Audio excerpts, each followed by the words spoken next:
Hello and welcome back to a Clear and Obvious podcast. As always, I'm your host Archie Corbett and I'm joined by the wonderful Sam Cole. Sam, how are you? I'm good, thank you, Archie. How are you? Yeah, not doing too bad. But we've got to introduce our guest that we've got today. Introducing ex-Premier League referee Mark Halsey. Mark, how you doing? Yeah, good to join you guys. Feeling good. Actually, you interrupted me because I'm just watching the cricket. But there we go. No problem. Can't blame you. Can't blame you. Right, let's just get straight into it then. Yeah. So we always start at the beginning. So Mark, what was your upbringing like? Yeah, it was. Listen, it was good. Obviously, I know my father left us at an early age, and my mum sort of struggled to bring me and my brother up. And my brother's heavily involved in football at the moment as well. He's the manager at Ware Football Club in the Ishmael League, so he manages them. Yeah, I mean, my mum worked ever so hard to give us a good upbringing and kept food on the table and looked after us. So yeah, listen, unfortunately, she's not with us any longer. So but we move on, and my mum done a wonderful job in bringing us me and my brother up. Yeah, you mentioned before the podcast, but what team do you and your family support, and how do you start supporting them? Well, I've always been in love with sport ever since I was at primary school. I love me football, love me cricket. Played cricket many years as well at club level down in Hertfordshire. But my family, my mum's side, obviously, and my dad, obviously, because they split up. They come from Shepherd's Bush, East Acton. That's where they originated from. And obviously, my uncle obviously was a season ticket holder at QPR. My very first professional game I went to see was QPR. I think it was QPR Swindon. I went many years ago, and I sort of just followed in my uncle's footsteps and followed QPR. And then my other uncle lived in Loftus Road. We used to come out of his house straight into the ground at 5-3, so it was good. And then come straight back out and go for a cup of tea and a sandwich after the game back into his house. So my brother's obviously he's a big Arsenal fan. He started off supporting QPR because he realised they weren't doing very well. Went to Chelsea, found out they weren't winning many things, and he went on to Arsenal as a youngster. So to be fair, he stuck with Arsenal ever since. Yeah, you mentioned they played a bit of football in your early life. What were you like as a player? I remember me first game for me primary school. I played in midfield, and I wasn't the best. And the next game I got put in goals, and there I stayed. So I spent many years playing it in goal for a Sunday junior team, and then obviously Saturdays as well. Then sort of I remember going for trials at Tottenham and Watford, but I wasn't really committed. Obviously at school, when you go to school and you find you've got to be committed, and I really wasn't, and I fell by the wayside. When it's dropped into non-league at Hertford, St Albans, Cambridge, Barnet, Welling Garden City. So I actually really enjoyed myself. Really enjoyed the game, loved playing the game, and got a lot of pleasure from it. You mentioned there that you played in non-league. What about playing football in non-league, if at all, prepared you for life as a ref? Listen, that's a good question. I think, but when I did play football, I used to like referees that would talk to you and have a laugh with you and let the game flow. And I always recognised referees that done that when I played football. I always remember Graham Pole refereeing a cup final of mine. So I was playing and Graham Pole was refereeing a cup final. Listen, I think that's when I eventually got into refereeing. I think that's stood me in good stead. From when I played and when I used to watch referees and the way they used to, how I liked referees to be with me and the game. Yes, you sort of speak there about getting into refereeing. What was sort of your earliest memory of refereeing? Do you remember, was it like a first game, a first card you gave, or just something like that sort of sticks in your head? Yeah, I always remember my first game in the Welling Hatfield Sunday League. And I remember it was Welling Welling versus Arctic Lights. Welling were for a team from Welling, close by, a little village close to Welling Garden City, and Arctic Lights were a notorious hard team from Hatfield.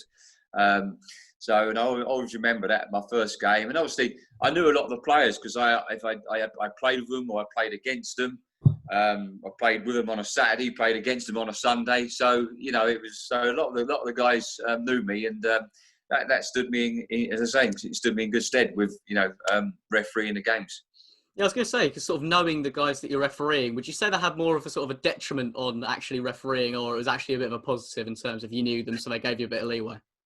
Yeah, no, I think it was a bit of a positive. I think they sort of tried it on with me a bit, you know, trying to get things out of me. But what player doesn't? You know, that's their job to try and see what they can get out of referees. But as I say, I think, you know, they recognised that I played the game and they were giving me a chance. But it doesn't mean to say that every player that's played and becomes a referee are going to be good at refereeing. It doesn't work like that. But it just happened to be, I just happened to be good at it. I think, you know, obviously I was just one of those that was natural. I think a good friend of mine, Glenn Turner, who's an assistant referee, described me later on in my career as one of the most naturally gifted referees he'd seen, and that was a great accolade for me. You know, I took that, you know, as a big positive. Yeah, I can imagine. So sort of what point did you see refereeing as a career path that you could properly go into and try and get to a top level at? It's a good one. I suppose I mean, I think it took me six seasons from when I started to get up to the national list. So I think early on I thought, you know, the thing about it, you know, I love football. I enjoyed it. I loved the game. I enjoyed refereeing. I loved refereeing. So I think that held me in good stead. But I think because I loved refereeing, and I refereed with a smile on face. Yes, listen, we all make mistakes. I've made mistakes, you know, all through my career, from bottom to top. So, and you just got to learn to sort of park it, learn from it, and move on. So I used to love refereeing. I used to referee sort of, you know, Saturday, you know, when I passed out my exam, I started in the Hearts County League, and, you know, as I say, Saturdays in the Hearts County League and Sundays in the Welling Hatfield Sunday League. And that was the two leagues that I refereed on. You know, you know, Hearts County League was a stepping stone then for me to get up into the next level, get onto the contributory league, then get onto the next level from there. So I found it tough later on, when obviously not being assessed many times, and then obviously getting into senior football, senior non-league football, and the national league, when I was refereeing the conference, going from sort of not being assessed very often in the issuing league up to the national league as it is now, as I say, being assessed by proper assessors, you know, that are assessing the professional guys up on the Football League and the Premier League. I found that ever so difficult because, you know, I had to sort of change from being I was always a players referee, but for a little while I had to change from being a players referee to a referee to make that next jump.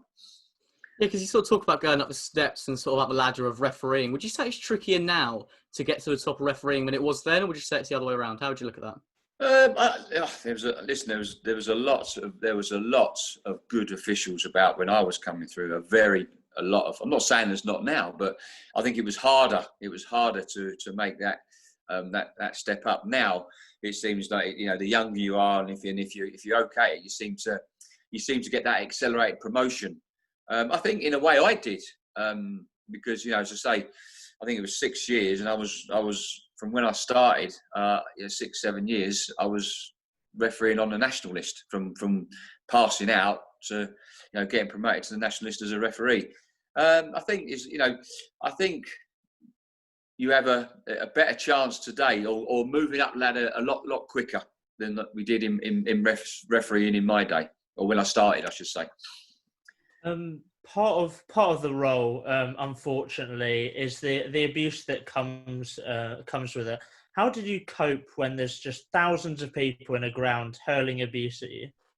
Listen, I mean, it's quite funny because you know, sometimes a lot of times you don't hear it because you're so focused, you're so mentally focused on what you're doing, refereeing that football match. And sometimes when there's an injury and the game stops, you have a little laugh, you get a few comments at you from the crowd, and Premier League, you're having a laugh, or you don't know what you're doing, and all those. So sometimes when I hear those, I just sort of smile with them, and sort of when I could see where it's coming from, because you do get that moment. You look at them, you laugh at them, and it sort of gives you that rapport with the fans. But a lot of the times, you're mentally focused, and a lot of the times you don't hear the actual, some of the abuse. I think I was quite fortunate, really, because I think I was always. I think I'm okay saying this, but I think I was one of those referees that players and fans liked. People used to say to me, "Oh, when we see your name on the team sheet or on the programme, we thought, well, we're in for a good game today." And I always took that as a compliment, and that was the one thing that I thought out of my career, throughout my career. I've done many massive games, and the FA Cup final eluded me, but I take more pleasure in the way our people saw me as a referee than perhaps not doing the FA Cup final.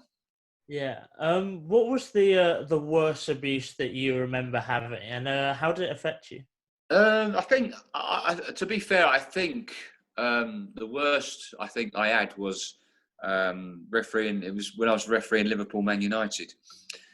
One game, I think I sent off John Joe Shelby for a challenge, and it wasn't so bad. It wasn't so much inside the ground at Anfield, because listen, it's a fantastic football club, fantastic supporters. But I was verbally abused. Well, not me personally, and my family at the time, my wife and my daughter. It was 3 or 4 years. No, a bit. I think she was a bit old, about 4 or 5 at the time. And obviously, my wife had been battling leukemia, and I battled cancer, and just so obviously I can't repeat on this podcast what some of the things that were posted and said about myself and my family. So that hurt quite a bit, because I remember on the following week I was down at Southampton refereeing in a cup tie, and the league wanted to, the PGMOL wanted to take me off the game, and I said no, I wanted to go and do it. So, but listen, that comes with refereeing, and after that I sort of think, I really thought about my career at that stage, because I think that was 2012-13 season. That was, but you got to just forget about it. I can take it. I can take the abuse, but not what was held at my little daughter, my daughter and my wife. Yeah. Do you still get any abuse today for decisions you made while refereeing? Yeah, I mean, when it comes up, not really, because it's all about honesty. And sometimes I look back and I think, perhaps I've been too honest, and sometimes you get a bit of abuse or hold over the coals for being too honest. Sometimes it doesn't pay to be honest, which is a very, very sad thing to say in my eyes. But I'll always say things as I see it, honestly, and then move on. So moving on to a more positive sort of part of your career. If you could pick out sort of one game as your best performance, what would it be and why? Listen, I'm not so sure. I mean, there was many games that I refereed, and had some fantastic reports, fantastic games with players and managers and all sorts. Because when you're refereeing that long at the top level, you make friends. You make friends at football clubs. I make many friends with kit managers and managers, because it's the way I am. I think it doesn't cost you a penny or cost you anything to be polite and smile. First impressions, you never get that second chance to make that first impression. And I look back. I mean, I remember a game, my first game back, when I battled back from cancer, and I was told I'd never referee again at the highest level, or I might not even, if I survived, I wouldn't referee again at the highest level. And I did. And I think, when I came back and the receptions I got, and my first game at Wigan Blackpool in the Premier League, I think it was 2010-11 season. And I think that for me was standing my memory as the game for me. You know, I've refereed many games. It's not about me. It's not about best game I've refereed. It's about the players and the fans. That's what it's about. And going out there and refereeing a game of football, not for yourself. You know, it's for everybody else that are there, the players and the fans that are watching. Yeah, because you talk about sort of that good first impression and being well received. Are there any sort of specific managers or sort of players that you know, they were quite friendly to you before games and all that sort of thing you got along with quite well that you can name at all? No, listen, I got along with all the players. I mean, if you talk to, you know, I've got along with many players. I mean, Danny Murphy talks about me a lot on Talk Sport, and you know, I was one of those referees that he liked, and a lot of players liked, because you could have a rapport with me. He could say something to me, and I would say something back. Obviously, can't say what some comments that were said on this podcast. It's not right.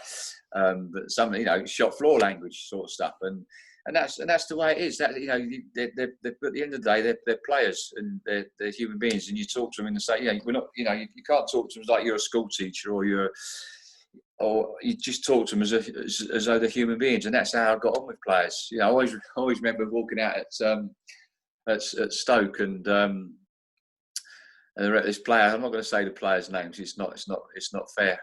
But he come up to me and put his arm around me and said, "Cool, Mark, well, we pleased to see you, because we thought it was at some other referee that we were getting today, so we were mighty pleased to see you." So, you know, it was nice. So, yeah, listen, I've had many battles with many players, the top players, and you know. People say, "Oh, what's it like to referee all these overpaid footballers?" And I didn't see it as that. It was just another game in different surrounds with better players. You know, with top class players. And I say I had a fantastic career and refereed many games. And I always remember refereeing, you know, up at St James's, Newcastle versus Everton. I think it was Newcastle's winner, where Alan Shearer hit this wonderful 25-30 yard. Wonderful 25-30. Just give me 1 minute. No worries. Wonderful 25-30 yard, and I was right behind it, and I just went goal. I went, "That's a goal. I just shouted, that's a goal," and it was. It went straight in the top corner, and I acknowledged him. I just said, absolutely. You see, if I shook his hand and said, "Absolutely wonderful game." Obviously, that was then. And for me, you know, if I got into trouble, I don't care. You acknowledge him. We're all part of the football family. We're a football family. We're part of everything, you know. Yeah, exactly. Is there sort of like a decision that you look back on your career, like, you know, maybe a biggest sort of individual error, if you will, something you could go back and sort of do differently, perhaps? Yeah. Listen, there is one. I suppose. If I look back, there was a game at Wigan. I mean, listen, there are games where I got decisions wrong, and most probably got penalty, you know, wrong call with penalties. I'd love to have had VAR when I was refereeing. It'd be fantastic, because I wouldn't have got anything wrong then. But I think that if there was one game, I think I saw it was I missed an awful challenge at Wigan. I think it was McManaman at playing for Wigan at playing against Newcastle. I forget the I think it was Herrera. I can't remember the Newcastle player, but it was an awful challenge, and it was live on TV. And when the challenge went in, just as the challenge went in, a Newcastle player ran straight in front of me, and there was no one had said anything. No one had complained, because all I saw was the ball coming towards me. The ball looked like it had been played, because you always look for the direction when a challenge goes in, or a challenge in the box. You look at the direction of the football. You know, did the player get the ball? Did he get the player?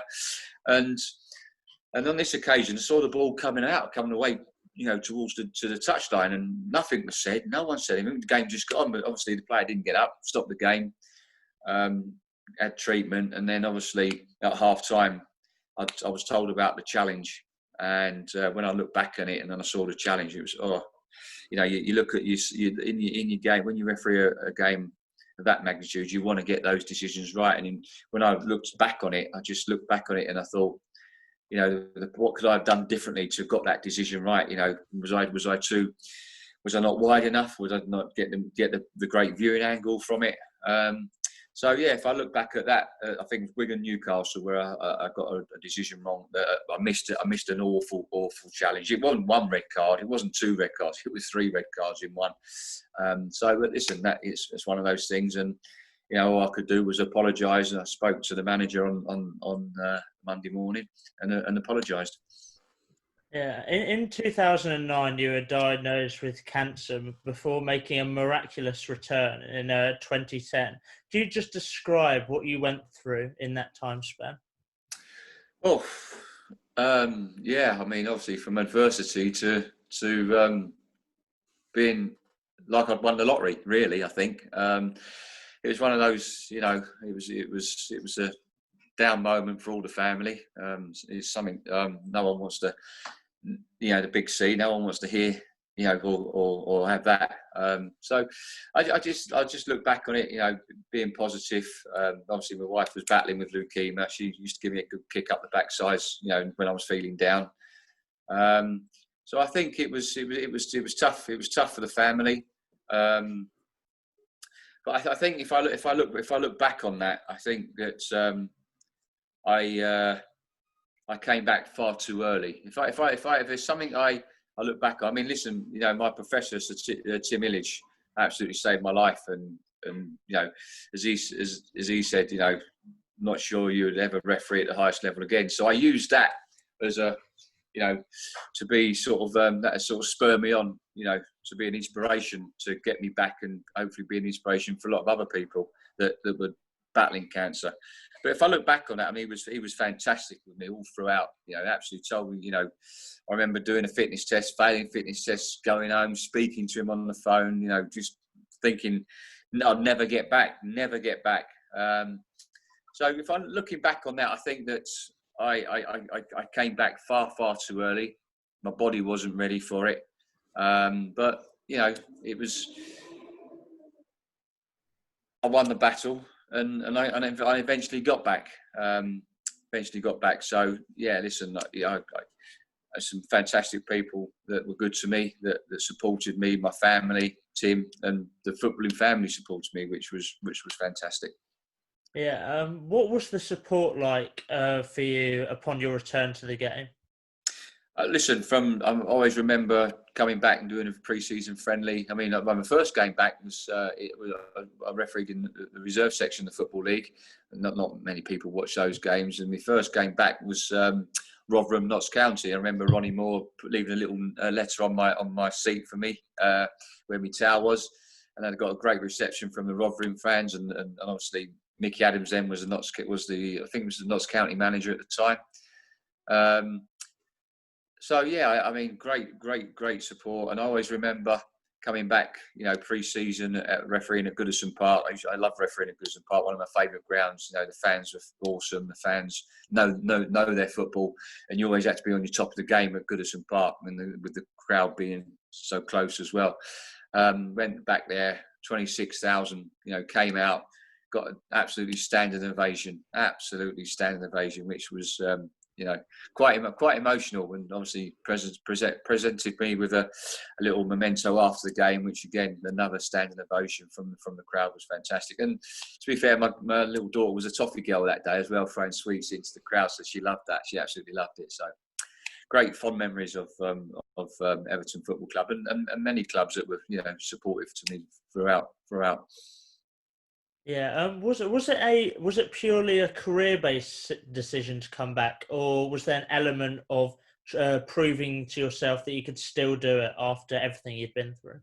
Yeah, obviously I was coming. Obviously, I've been spent my life refereeing and being a professional referee since 2001. You're always worrying about what you're going to do after.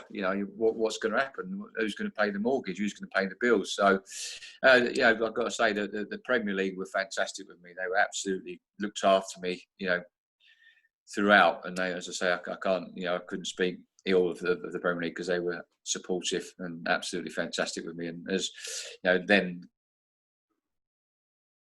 my manager Keith Hackett at the time when I was diagnosed was absolutely brilliant with me, absolutely fantastic. So, I mean, your story is incredible, and you had a brilliant career, and it came to an end in the 2012-2013 season, if I'm right in saying. For 14-year stint as a Premier League referee, but it wasn't without controversy. So there's a couple of things that I want to bring up. I'm just slightly interested in, well, very interested in fact. It's so it was reported in 2013 that you opted against taking a severance payment of £50,000 from the PGMOL when you retired from officiating. Is this sort of a done thing, and what was sort of the purpose of this? Yeah, it's an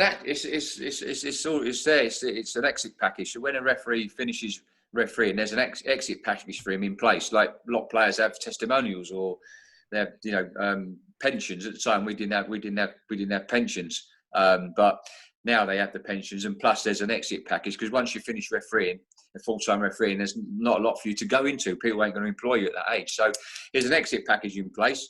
But I was approached by Ian Ridley would I want to do a book, and obviously about my life, about my cancer, and about my refereeing career, and obviously the contract says that you have to get permission to do this, and so it's not generally allowed. But there's been lots of other referees that have finished. Jeff Winter, Graham Pole, David Ellery, Alan Wilkie have all done books, all written books, and so I informed the Premier League that I was going to write a book. They saw nothing but never criticised the Premier League at all in the book because they were marvellous with me, but they decided that I couldn't write the book. So I just thought to myself, well, okay then. I forego with lots of meetings with the lawyers, and in the end, I just said, "Listen, you know what? Just forget it," and just walked away without the exit package and just done the book because I just felt it was something that people were interested in, and also I wanted to be an inspiration for all those cancer sufferers that were out there, from the chapter in the book. So that was that. Sort of because other referees that want to kind of come out of the game and sort of, write books, for instance, or, go on and kind of do punditry, for say, would you encourage other officials to also, not necessarily go against this, but, it be encouraged to kind of go into publishing certain works about their career and all that sort of thing? Yeah, listen, I mean, Howard Webb, my good friend who's out in the States at the moment, he's written a book, and I know that at the moment, my good friend Mark Clattenburg's in the throes of writing a book as well. So, he'll do it. I mean, obviously, Howard was an excellent referee. Mark Clattenburg, an excellent referee, and they've done things in their career and things have happened to them that most probably, people will be interested in. So, yeah, listen, I just felt it was, listen, it was one of those things. I'm not going to dwell on it. It's moved on from that now. Yeah, that was their. Their action or the way they wanted to go at the time. So listen, move on. I just move on, water under the bridge and just move on. Look to the future. Let's forget about what's gone on in the past. Let's look to the future. Even if it's the betterment of refereeing, if that means you've got to forget about what went on in the past. Let's, as I say, look to the future. So there's just one more thing that I wanted to bring up, and it was life's too short. Life's too short. That's it. So there's just one more thing that I just sort of wanted to bring up. It was in 2016, and you admitted, I believe it was on Twitter. No, that's wrong. That was going back. It was. Go on. I know what it is that you're going to talk about. Was this? Go on. About was it about the told not to see a certain incident? Changing my mind. Yeah, that was in my book back in 2013. Sure. So there's a passage in the book about that, and all it was. Okay. It was what can I say? It was thrown all out. What will I say? Context about that. I mean, all that happened was an incident happened in a game at Stoke v Blackburn. An incident occurred. I didn't see it as violent conduct. My assessor didn't see it as violent conduct, but the management saw otherwise. I sat down and watched the video. Still didn't think it was violent conduct. And obviously they told me it was. So I had to say, well, okay, then it was an incident that I didn't see as violent conduct. And my only drawback on that day was that it was the only time it ever happened to me. It never happened to me in Keith Hackett. It wouldn't have happened in Keith Hackett's time. My only drawback on that day was I should have been stronger. When a manager tells you to do something, you have to do it, don't you? You have to do it, otherwise, repercussions, and you have disciplinary proceedings against you or other things against you. And I was, regularly down to the Premier League office for one or two things later on in coming towards the end of my career, and I just thought to myself, you know what, just go along with it. And as I say, my only contention was that day. My only regret was that day I wasn't strong enough to stick with my original decision, because the assessor didn't feel it was and the other thing was on that day when the assessor rang me up on the Sunday after Saturday, he said, "Oh, Mark, I said, you seen Match of the Day?" I said, "Yeah, I've seen it. What's your feelings?" I said, "Well, I still feel the same." He said, "Well, perhaps it should have been a caution for a reckless challenge." He said, "But you didn't say that Saturday after the game when you come in and spoke to me. You didn't say that then." And that day, a good friend of mine, Gary Speed, had passed away. And you know what? And that's all I was thinking about on the Saturday. And on the Monday, when we had our get together, we had to go down to Warwick. I wasn't thinking about anything else, but other than Gary Speed had just supposedly committed suicide. And that was on my mind. And I should have just been stronger and said, no, I'm sticking with my original decision. I'm not changing my mind. So it got all blown out of context, and that's what happened. So yeah. It sounds like it was a little bit. Absolutely. People saying, it's the only time it ever happened. Time it ever happened, in my career. We spoke to Mark Clattenburg about this, but now you've sort of retired from referee. What are your sort of views on the PGMOL? Listen, look, I'm not going to stand here, and I'm not going to sit here and criticise the PGMOL. Not one bit. I have in the past. Perhaps, as I said before, I've been too honest about it. But listen, at the moment, I just think at the moment, we've got some good referees. We've got some excellent referees. For me, Mark Clattenburg, sorry. Michael Oliver, both from the same neck of the woods, both Newcastle fans. Michael Oliver is by far our best referee, and a lot of people will disagree with that. People say, "Oh, this," but you can say, "Well, he's the best of a mediocre bunch." But I think Michael's outstanding. I think he's outstanding. Martin Atkinson, gets better with age. We say that about red wine, don't we? Red wine gets better with age, and I think Martin gets better with age.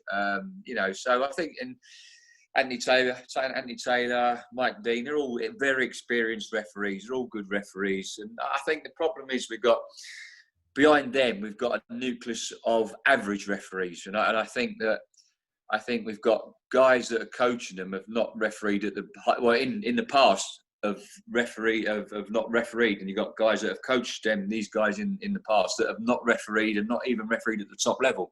So I think that's why we're suffering with, I think, the quality, the numbers in quality of referees at the highest level. I'd love to be involved. I'd love to be helping referees, but unfortunately, that's not going to be the case until we see a drastic change in management style. So, but listen, I enjoy what I do now, and with the newspaper, the Sun newspaper, I do a column, as you most probably know, in the Sun newspaper. I do keys to referee, keys to football.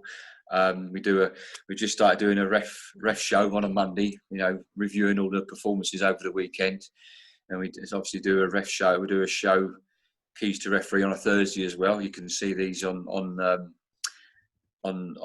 go onto the keys to referee and keys to football. You'll pick these up. So I'm enjoying. I do a little bit of work with beIN Sports and Richard Keys, so I enjoy that as well. They ask me for my opinions, and I do enjoy it. Obviously, referee. Obviously, I'm spending a lot of time in Spain at present. I referee out here in the Veterans League. I really enjoy that. The Spanish guys love me. I don't go around flashing yellow cards like the Spanish guys do, so they like to see me.